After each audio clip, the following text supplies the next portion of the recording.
Yo, what's up, guys? Just wanted to make a quick video on the Guardian Druid Mage Tower to get the Fell Werebear skin. It's something I have been struggling with the past couple days, but I finally beat it. So I thought I'd make a video, maybe help some people not make the same mistakes that I did. A little background, I'm still new to WoW. I played very little, very casually. I'd never done a dungeon or a raid until the MLP remix came out, which I really enjoyed. So I decided to pre-order the War Within. Finished getting my retail character to 70. Heard about this werebear skin, and I really wanted it. I saw some things saying it was overtuned for the War Within and hero talents. I don't know if that's true or if this is how hard it always is supposed to be, but it was definitely a bitch to get through, and I was having a hard time finding videos to help me. I did find a channel called Thanks for Watching. His video definitely helped me beat this. Shout out to him. I'll leave his channel in the description if you want to check it out. So for gear, I was going in with 480 from the Radiant Echoes event, getting rolled, going broke on repairs, didn't know what to do. I ended up going back and doing some old raids because the scenario scales down to item level 120. So no matter what your gear level is, it's going to drop down to 120 anyways in the scenario.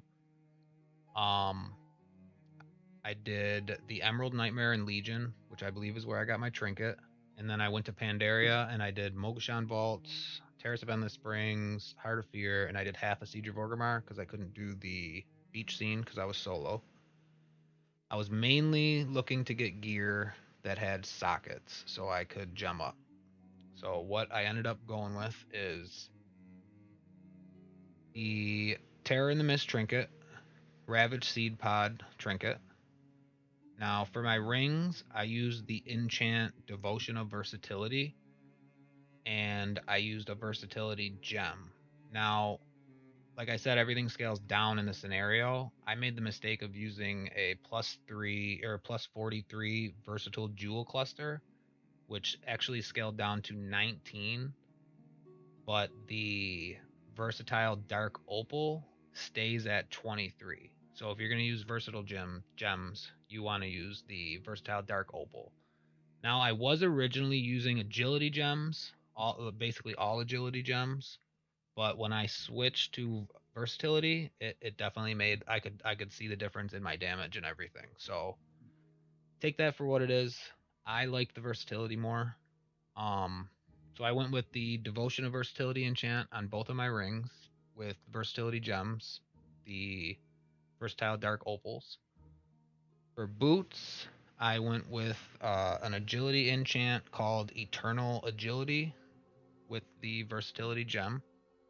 Pants, I went with the Shadow Leather Armor Kit, which is +8 agility and +4 critical strike. And then I have two agility gems in there. These gems, the eye gems, you can Saber's Eye of Agility, Kraken's Eye of Agility, and Leviathan's Eye of Agility. You can use one of each of those gems. You can't stack them, but you can have one of each, and they give you a pretty good agility boost. For the waist, I used the enchant Living Steel belt buckler or belt buckle, so you can add a gem and use a versatile gem. For the hands, I used the agility enchant called Major Agility, and then I used another versatile gem in there. Wrist, I used a versatility gem there with the Greater Agility enchant, which gives you +7 agility. Chest, we used the Waking Stats enchant, and I have 2 versatility gems in there. For the back, I use the Minor Power enchant, which is a +8 primary stat. Shoulders, 2 versatility gems. Again, I have the 43 ones in there, which went down to 19 instead of just using the 23s, which stayed at 23. And the enchant is the Tiger Claw Inscription enchant, which gives it 5 agility and 2 critical strike. For the neck, you can use the tiered medallion setting and add 3 gem slots to your neck. And I used all versatility gems, the wrong gems again. I should have been using the 23 versatility and the enchant Mark of the Claw. And for my helmet, I have +23 versatility gem. And then, as far as consumables, I use the Howling Rune. Imbue your weapon with the energy of Bakar or Baker, increasing haste by 310 for 2 hours. I use the Greater Flask of the Currents. And then when I would enter the scenario, I would use the Veiled Augment Rune. I would eat Borealis Blood Sausage and make sure you stay sitting until you get the food buff. And then War Scroll of Battle Shout, War Scroll of Fortitude, and War Scroll of Intellect. I also wanted to add right here, I used an enchant on my weapon called Frozen Writ, and I had no gem sockets on my weapon. And now we'll get into the gameplay. So the fight happens in 2 phases essentially. First you fight Varus, and then you fight Krull. Now there's gonna be, you got a couple things to watch out for, which we'll explain throughout. Come into the scenario, we're gonna get our buffs, make sure we stay sitting while we eat to get our food buff, and you'll know by getting the piece of cheese up here. Popped my Augment Rune, I have my Flask of the Currents going, Battle Shouts, and then we Druid buff.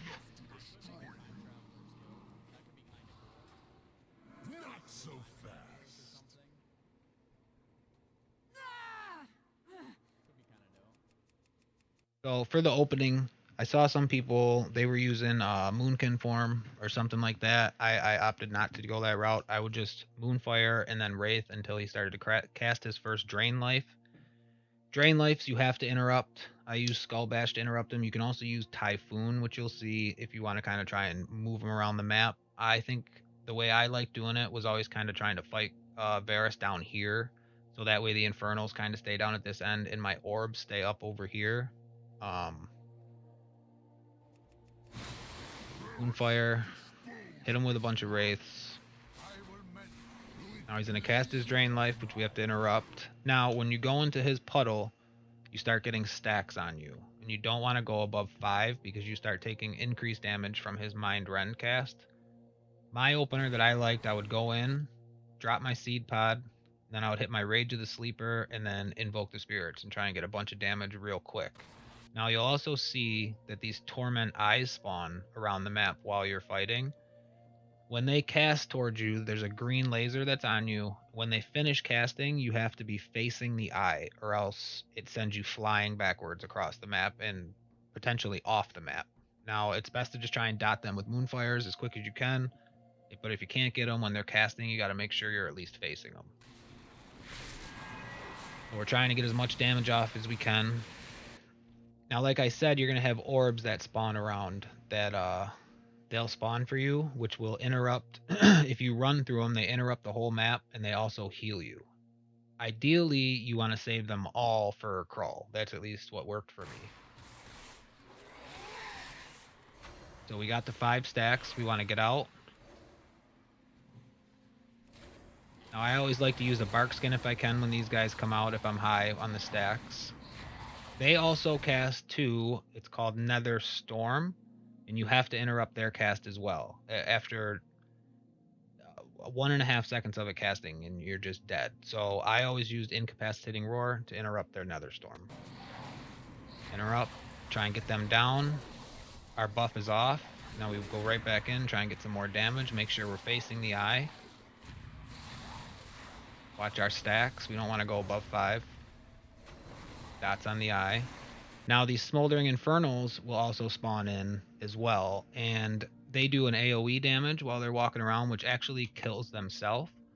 And they also do a smash, which you don't want to be standing in front of them if they do a smash, because that also sends you flying across the map and probably off of it. But they do damage themselves over time. So we want to make sure we're facing the eye, get some dots, stacks dropped off, we go back in for more damage. Interrupt his cast with Typhoon. Keep him back in that little corner. Try and get some dots off. I used a Frenzied Regen because I didn't have Bark Skin. Interrupt to make sure we face the eye. Stacks are off. We can go back in for more damage. Now see, when you stand in front of his smash, it'll send you flying. Luckily, I got lucky there. I also get sent flying by an eye, too, which I believe happens right now. Interrupt the Drain Life. I turned away from the eye. He sent me flying, but it helped. because I was getting high on the stacks anyways. Sometimes they'll send you flying, you hit every orb, and it's just game over. You used all your orbs. Now, I saw some people were able to just use their orbs and then somehow beat Krull without orbs. I don't understand how they did it. I couldn't do it. This is the way that worked for me. Interrupt Netherstorm. Use a Typhoon to keep them in the corner. No stacks, so we go back in for some damage. Get out before they get to 5.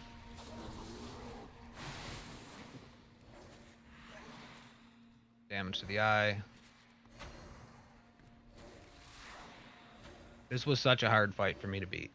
It took me so long. Pop the Frenzied Regen. Interrupt. Now he's down, so Krull's coming in. So we still have to worry about the Nether Horrors and interrupting their cast. So you want to make sure you don't get too focused on one thing.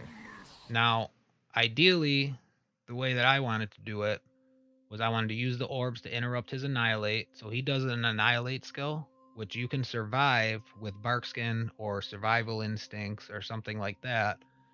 But it also adds a stack on you as well, where you'll start taking more damage from him. So you don't want... I mean, I don't think you can get past 2 or 3 stacks probably before he just one-shots you. So ideally, when he casts Annihilate, you can delay by interrupting with one of these orbs.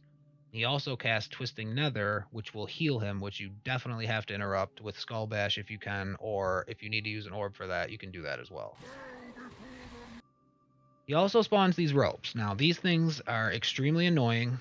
They don't really do damage to you. They will throw you across the map though. You can kind of jump over them, but it's definitely a pain in the ass. As you can see, I got the orb to interrupt Annihilate, but now I'm just stuck on ropes.